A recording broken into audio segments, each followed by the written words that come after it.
So here we have the Nissan Juke automatic on a 19 plate.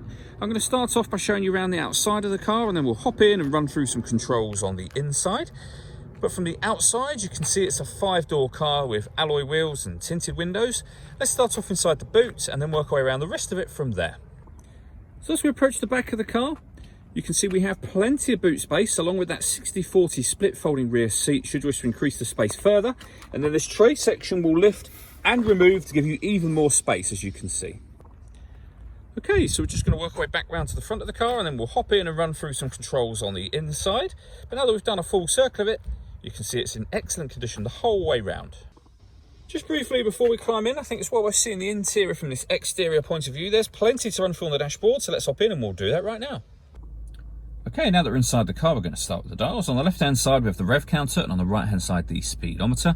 In the middle at the top, you can see the total miles for this car, which are 1,649. We then have the fuel gauge and coolant temperature gauges in that section as well. If we back out to the steering wheel, on the left-hand side, we have stereo controls and phone controls as well. And on the right-hand side, both cruise control and speed limiter.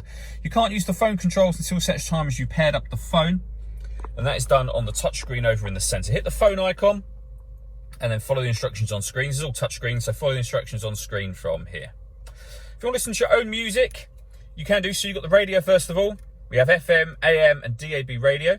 If you want to listen to your own music rather than the radio, you can do. There's a few ways of doing that. We have the CD player, auxiliary input, USB input, and you can stream music wirelessly via Bluetooth audio as well. This car's also got satellite navigation. There's a full video that shows how this works that you can find both on our website and also on our YouTube channel as well. And then if I pop the car into reverse, you'll see that this car has got a 360 parking camera. So that means that we've got a reversing camera on the right-hand side and a bird's eye view image of the car parked in the space that it's in on that left-hand side. And it goes a couple of steps further than that. You can get a front-facing camera and the bird's eye view. You can get the just the camera by itself, or you can get that near side passenger wheel, as you can see. So it does make the car very easy to park with all of these cameras. Below that, we have the climate control for the car. So you can determine the temperature, the fan speed, direction you'd like the air to be distributed in. Then when you're happy with those settings, that button turns the air conditioning off in this case, or back on again, or push this button in and you'll put it on auto. The car will then take control of the direction of the air and the fan speed in order that it maintains the temperature that you've asked for. And to override that, just readjust the fans at any point and you'll see that it's now been overridden.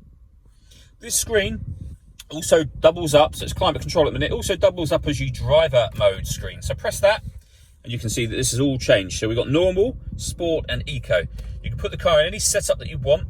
Whatever setup you're putting in, you are affecting the car's climate control, its steering, the gearbox and the engine.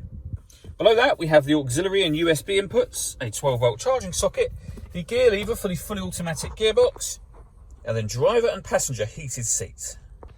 All that leaves me to say is thank you for taking the time to watch this video. If you'd like to come and see the car in person and have a test drive, please feel free to call any of our MJA sites. We'd love to hear from you soon.